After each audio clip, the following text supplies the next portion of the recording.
Hello student, स्वागत है आपका सृष्टि यूपी बोर्ड टॉपर्स के ऑनलाइन प्लेटफॉर्म पर, जहां पर हम लोग कक्षा 12 के बायोलॉजी का चैप्टर 1 पुष्पीय पादपों में लैंगिक जनन sexual reproduction in flowering plants के बारे में पढ़ रहे थे।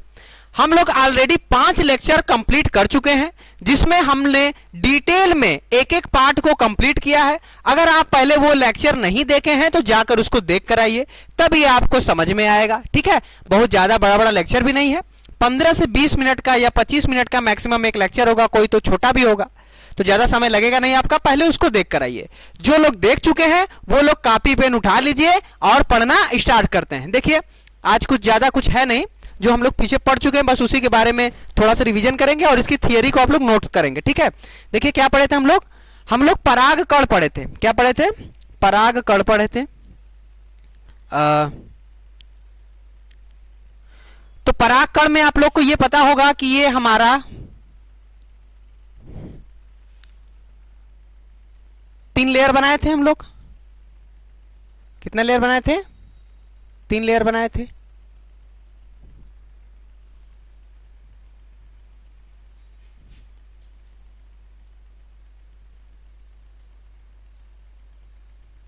ये कहां से बन रहा है भाई?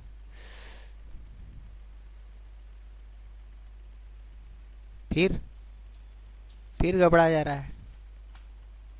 कलरफुल बोर्ड में ये दिक्कत है। तो हम लोग पराग कण बनाए थे। आपको पता होगा कि 2 लेयर मुख्य थे। बाहर वाले को बाह्य चोल बोलते हैं, अंदर वाले को अंतःचोल बोलते हैं। पिछले लेक्चर में हम लोग ऑलरेडी कंप्लीट कर चुके हैं। ये वाला प्लाज्मा मेम्ब्रेन था या कोशिका झिल्ली थी। जो बाह्य चोल था वो डिजाइनदार था। कैसा था? डिजाइन युक्त। ठीक है, स्कल्पचर था। जो अंदर वाला है वो कैसा है? वो अंतःचोल है, वो डिजाइनदार नहीं है। उसके अंदर कोशिका झिल्ली है। ठीक है, इसके अंदर 2 केंद्र, इसके अंदर 2 कोशिकाएं थी। एक कोशिका थी जनन कोशिका और एक कोशिका थी कायिक कोशिका। ठीक है, जो बाह्य चोल था वो किसका बना था? स्पोरोपोलिनिन का। उसके बारे में हम बताए थे आपको, फिर एक बार बताते हैं। यहाँ पे है आपका स्पोरोपोलिनिन, यानी ये जो बाह्य चोल है, ये जो डिजाइनदार है, एक्साइन इसको बोलते हैं इंग्लिश में। बाह्य चोल किसका बना है? स्पोरोपोलिनिन का। तो स्पोरोपोलिनिन आखिर है क्या बेसिकली? ठीक है, तो परागकण का जो बाह्य चोल है ये स्पोरोपोलिनिन की बनी होती है। ये लंबे समय तक जीवाश्मों के रूप में सुरक्षित होती है। ठीक है, तो बाह्य चोल जो होता है वो स्पोरोपोलिनिन का बना होता है, लंबे समय तक जीवाश्मों के रूप में सुरक्षित होता है। कहने का क्या मतलब है? अगर परागकण आपका छिटाया हुआ है तो कई 100 साल तक ये इसका जो स्पोरोपोलिनिन है वो टूटेगा ही नहीं, वो अपघटित ही नहीं होगा, उसी तरह रह जाएगा। जैसे प्लास्टिक जल्दी अगर मिट्टी में गड़ गया तो कई साल तक आप लोग देखते हैं ना, प्लास्टिक निकलता है उसमें से, उसको कोई न तो बैक्टीरिया, न तो एंजाइम, न तो कोई एसिड जल्दी तोड़ ही नहीं पाता है। उसी तरह स्पोरोपोलिनिन तो और हार्ड है। स्पोरोपोलिनिन को जल्दी कोई अपघटित नहीं कर पाता, न ताप, न दाब, न आपका कोई रसायन, न कोई एंजाइम स्पोरोपोलिनिन को कोई तोड़ नहीं पाएगा। जब तोड़ नहीं पाएगा तो उसी तरह रहेगा। तो कई 100 साल बाद अगर हम लोग देखेंगे, 50 साल बाद, 100 साल बाद अगर हम लोग देखें तो उस जगह पड़ा है तो एक्चुअल में उसके अंदर का सारा चीज तो नष्ट हो चुका है। उसका सिर्फ खोल बचा हुआ है वो स्पोरोपोलिनिन का, तो वो जीवाश्म ही कहलाएगा ना। जैसे भाई हम लोग हैं, अब हम लोग क्या है, अगर गड़ गए जमीन के अंदर, देखे कई 100 साल बाद, तो हम लोग की हड्डियां या कुछ ना कुछ चीजें मौजूद होती हैं, वो क्या कहलाती हैं? जीवाश्म कहलाती हैं। उसी तरह परागकण भी जीवाश्म के रूप में सुरक्षित होते हैं। कैसे? कौन सा पार्ट होता है उनका? स्पोरोपोलिनिन। जैसे हमारी हड्डी एकदम उसी तरह है कई 100 साल तक, उसी तरह इनकी जो स्पोरोपोलिनिन है, ये स्पोरोपोलिनिन भी बहुत सालों तक उसी तरह सुरक्षित रहती है, जीवाश्म हो जाती है। कोई दिक्कत? आगे चले। हाँ, तो बाह्य चोल का जो स्पोरोपोलिनिन है ये बहुत ही कठोर पदार्थ होता है। इसकी और विशेषता देखते हैं स्पोरोपोलिनिन की। यह एक मुख्य प्रतिरोधी कार्बनिक पदार्थ है। प्रतिरोधी है। किससे प्रतिरोध करता है? उच्च तापमान भी इसका कुछ नहीं कर पाएगा। प्रबल अम्ल भी इसका कुछ नहीं कर पाएगा। क्षार भी कुछ नहीं कर पाएगा। और प्रबल अम्लीय और क्षारी माध्यम पर टूटता ही नहीं है। तो क्या बताएं? ये एक मुख्य प्रतिरोधी कार्बनिक पदार्थ है। यह उच्च तापमान तथा प्रबल अम्लीय और क्षारीय माध्यम पर भी नहीं टूटता है। स्पोरोपोलिनिन इतना हार्ड है। समझ में आया कि नहीं? क्लास 12 के बोर्ड के पेपर में पिछले साल आया था, स्पोरोपोलेनिन किस बाह्यचोल किसका बना होता है। फिर आगे आते हैं जनन छिद्र के बारे में। किसके बारे में? जनन छिद्र के बारे में। इधर देखिए, ये आपका परागकण था, बताए थे कि परागकण के अंदर जो जनन कोशिका होती है, उस जनन कोशिका का जो केंद्रक है यही आगे चल के नर युग्मक बनाएगा। यही आगे चल के क्या बनाएगा? नर युग्मक बनाएगा। तो ये नर युग्मक को निकलना पड़ेगा मादा युग्मक से निषेचन करने के लिए। लेकिन अगर स्पोरोपोलेनिन इसको घेरा है तो इसके अंदर कोई एंजाइम, कोई भी केमिकल इस स्पोरोपोलेनिन को तोड़ ही नहीं पाएगा। यानी नर युग्मक को निकलने के लिए ये तीनों लेयर को तोड़ना पड़ेगा। 2 लेयर तो तोड़ देता है, स्पोरोपोलेनिन को तोड़ ही नहीं पाएगा, क्योंकि कोई एंजाइम स्पोरोपोलेनिन को तोड़ ही नहीं पाएगा। तो निकलेगा कैसे? तो नेचर ने ऑलरेडी इस बाह्यचोल में छिद्र दे दिया है। क्या दे दिया है? छिद्र दे दिया है कि भाई देखो तुम तो तोड़ नहीं पाओगे, लेकिन तुमको थोड़ा सा जगह दे देना है, इसी में से तुम निकल जाना। तो स्पोरोपोलेनिन में जो छिद्र है, जो बाह्यचोल में जो छिद्र है, इसी छिद्र को बोलते हैं जनन छिद्र। ठीक है, कोई दिक्कत? तो देखिए क्या है यहाँ पे, बाह्यचोल में कुछ छिद्र उपस्थित होते हैं जहां पर स्पोरोपोलेनिन उपस्थित होता है। तो बाह्यचोल में अनुपस्थित होता है, जहां पर स्पोरोपोलेनिन अनुपस्थित होता है, एब्सेंट होता है। तो जहां जहां एब्सेंट है, यहां नहीं पाया जाएगा, उस छिद्र को हम लोग बोलेंगे क्या? उस छिद्र को हम लोग बोलेंगे जनन छिद्र। आगे चले? ठीक है, आगे चलते हैं भाई।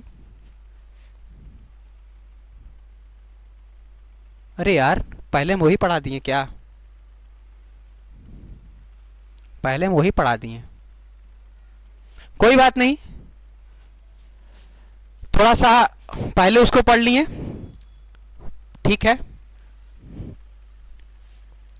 तीसरा ये था, दूसरा, ठीक है। आप एक काम करिएगा, अभी कॉपी पेन उठाए होंगे तो पहले उसको मत लिखिएगा जो अभी पढ़ा है, अगला जो पहले इसको लिखिएगा, पहले इसको लिखिएगा, फिर उसको लिख लीजिएगा बैक करके स्क्रीनशॉट लेके, ठीक है। समझा दे रहे कैसे, ठीक। तो मान के चलिए कि लेक्चर अभी शुरुआत हुआ है, अभी शुरुआत हुआ है, पहले ये पढ़ेंगे, फिर जो स्पोरोपोलिन के बारे में पढ़ें वो पहले लिख भी लेंगे तो कोई दिक्कत नहीं है, ठीक है। वो पहले पेज हो गया था और थियरी था तो पहले पढ़ा दिए हम, कोई दिक्कत नहीं है, ठीक है।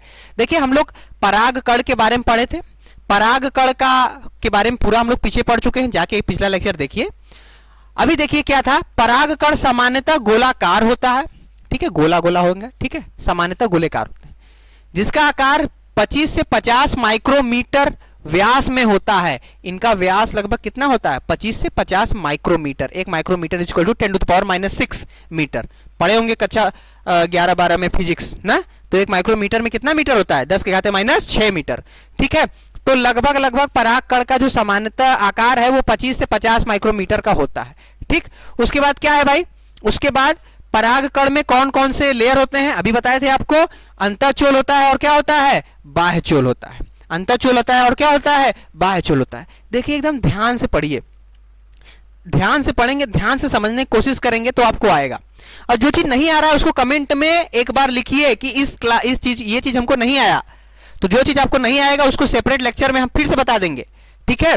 तो पहले ध्यान से अगर पढ़ेंगे तब समझ में आएगी नहीं, हाँ। तो एकदम बारीक से नोट करते हुए, पहले जो 4 लेक्चर पढ़ा चुके हैं उसका भी नोट्स बनाते हुए आइए, बारी बारी जो पीडीएफ हम पढ़ाते चले, जो लाइन से पढ़ा रहे हैं उसको स्क्रीनशॉट लेकर, या उसका पीपीटी हम दे देंगे उसको लेकर, जितना हम पढ़ा रहे थे जितना उसको वीडियो को पॉज करके लिखते हुए पढ़ते हुए चलेंगे तो आपको कॉन्सेप्ट पूरा क्लियर होगा, ठीक है। पढ़ने के लिए आपको सिर्फ और सिर्फ मेहनत चाहिए। इस समय तो बहुत सारी चीजें ऐसे फ्री में उपलब्ध हैं, ठीक है। तो सबसे पहले अपना क्या सुधारिए, संगति सुधारिए। सबसे पहले अपना संगति सुधारिए। संगति सुधारेंगे तब आपका चरित्र और आपकी मेहनत करने का जो क्षमता है वो सुधर जाएगी। लोग कहते हैं कि संगति से कुछ नहीं होता है, हम सही रहेंगे तो सब सही रहेगा। अगर कोई वो गलत इंसान है लेकिन हम उसके साथ हैं और हम सही हैं तो हमारा कुछ नहीं बिगाड़ पाएगा। आप अपनी जगह सही हैं, लेकिन फिर भी अगर किसी सिगरेट पीने वाले के साथ रहेंगे तो धुआं आपके पास भी आएगा कि नहीं, चोर के पास रहेंगे तो चोर आप भी कहलाएंगे कि नहीं। तो जैसे संगति रहेगी वैसे धीरे धीरे आचरण आपके अंदर आते जाएंगे, उसके लिए समय लगता है। समझ में आ रहा है कि नहीं। तो पहले संगति सुधारिए, संगति सुधारिएंगे तो आपका आगे जो ड्रीम है उसको पूरा करने में आपका सबसे अहम रोल जो होता है मेहनत, वो मेहनत निकल कर आएगा। क्योंकि आपकी संगति अच्छी है, आप अच्छे लोग के साथ रहेंगे तो ऐसे पॉजिटिव वे, आपकी पॉजिटिव जो एनर्जी है वो आपके पास आती है। कहते हैं ना जैसे माहौल में रहते हैं वैसे धीरे धीरे ढलते जाते ढलते जाते ढलते जाते। ठीक, हाँ तो चलिए आगे चलते हैं। देखिए क्या है भाई, होता क्या है ना कि अगर आप बहुत चीजें पा भी गए हैं, अगर आप बहुत चीजें पा भी गए हैं तब भी आप बहुत दुखी हैं। अभी एक वीडियो में देख रहा था, उसमें कुछ जंगली लोग थे, आदिवासी, उसको बेचारे को शीशा ऐसे देख के खुश हो रहा था कि यार हम कितना मस्त लग रहे हैं।